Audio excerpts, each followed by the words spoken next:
Hi everyone, my name is Courtney. You might have seen me on Twitter for the last couple of weeks promoting my survey about dementia in A&E as part of my PhD project. And I thought I would just take a couple of minutes to explain to you why this is something that's really important to me, both personally and professionally, and share a little bit about my passion for the research. And I thought I'd do that by sharing my grandma's story. My grandma Joyce, who's just recently passed away, was living with dementia for 10 years. And over the course of her illness, she was admitted to the hospital twice. And I'm going to tell you the story of the second time that she went into hospital, which was 3 years ago. And her experience in the emergency department is what really motivated me to start this PhD, and it's what keeps me going when it gets a bit tough. So just to tell you about my grandma, she was an exceptional woman. She was very kind, she was very gentle, she was a great grandma, loving mum, wonderful wife for 72 years. Things went well for about the first hour when we got to the emergency room. We got her checked in at the front desk and I explained that she had dementia and she might need some additional support. So that was all right. My dad had to leave to move the car because there wasn't parking anywhere near the hospital. And we had sort of a funny moment actually when the doctor came in and he was asking her questions and he was being very respectful and asking her, which I really appreciated, and she did too. But he asked her how old she was and she said 23. So I think they kind of clued in at that point that maybe she really was going to need some support. But we had a good sort of first hour. And unfortunately, things started to go wrong after about that first hour. The doctor had ordered a chest x-ray for her and a porter turned up to take her for her x-ray, a male porter, and I said, oh, I'll come with you, she might get a bit confused, and he said, no, I know how to do my job, you can just stay here. About 5 minutes later, you could hear her screaming throughout the entire emergency room because they'd taken her down to the x-ray area and tried to undress her without explaining what was going on. So I went down to see if I could help and got her a little bit calmed down and explained why she needed to get changed, and that was fine. She just needed the time and someone to explain what was going on. So that was the first thing that went a little bit wrong, and it really could have been avoided. I was there and I was willing to help.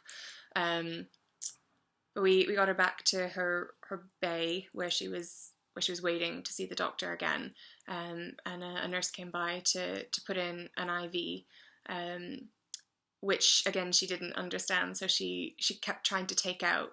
It was quite noisy in the emergency department that night. There was lots of people in, there was a few drunk people and lots of machines going off. One of the challenges that we had was because she used to work in the hospital, she kept thinking that she was back at work and she needed to go to work. So she kept trying to get up to go and do the meal rounds. And we had to explain that she wasn't at work, she was sick and she just needed to rest and be calm.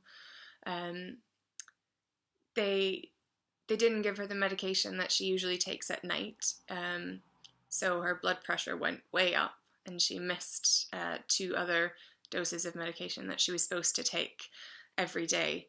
And as the evening went on, it was about 3 o'clock in the morning and she just kept getting more and more distressed, and she started to shout and cry for her husband and her parents who had been dead for 50 years, and we couldn't explain to her at that point what was going on. She was getting very upset, and we were getting upset, we who were trying to support her, trying to sit with her, and we kept getting the evils from people around us. And eventually the nurses came by and said that they really would prefer to sedate her, because that was going to, make sure the other patients weren't being disturbed. but she was given a very strong sedative, so she did get a few hours of sleep, but it was at the expense of her mental state. She became delirious early the next morning, and she stayed delirious for the next 3 weeks. Probably wasn't helped that she was never offered pain relief in the entire time that she was in the emergency department, despite having a high fever and an infection. But I think the worst part of her 21 hours in the emergency department wasn't the distress, it wasn't the pain relief, it wasn't even the delirium. But at one point, the doctor decided he needed a urine sample to check for a UTI, and even though I had been there and I had been taking her to the washroom whenever she needed to go for the last 10 hours, he decided it was going to be faster to just get a sample with a catheter. So he had 4 nurses hold her down while she was screaming and crying to try and get a urine sample. And he wasn't able to get it because she was fighting him. And I remember he decided that this was a waste of time, and he looked at me and he said, "Your grandmother is making this so hard to do our jobs." It's your job to care for her. And he just said, "Oh, she won't remember anyway." And that was a really awful, awful experience for her, for me, I'm sure for the nurses involved as well. And it was unnecessary. It was completely unnecessary. And I think the thing that really makes me sad is that her story, our story, isn't unique.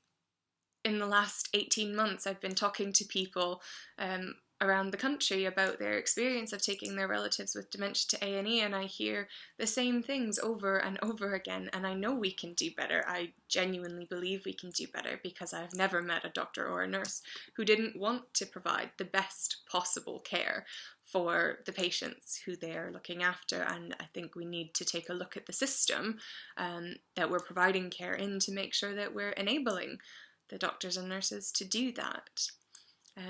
So that's why I'm doing this PhD, partially because of my grandmother and the experience that I had while I was supporting her, but mostly because I know that we can do better.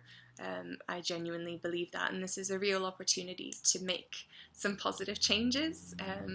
I've seen a great appetite for change in the NHS around emergency care for people with dementia, and I think it's time to capitalise on that, and we've got some great forward momentum at the moment, and I'm really hoping that my research can start to fill a gap. We haven't looked at dementia-friendly emergency rooms yet, and it's time to do that.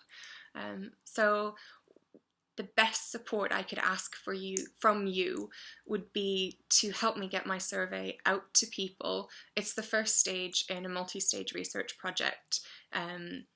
I'm going to be using the survey responses to narrow down some of the key issues that people are facing in the emergency room, and I'm going to use that to develop the rest of my research project, and I'm really looking forward to sharing the results of that with you. So thanks for taking the time to listen to my grandma's story. I hope it gives you just a sense of why this is important to me, and I would love to hear why improving dementia care in hospital is important to you as well. So if you'd like to share, please feel free to message me on Twitter, or you can send me an email. My email is on my Twitter account as well. Thanks!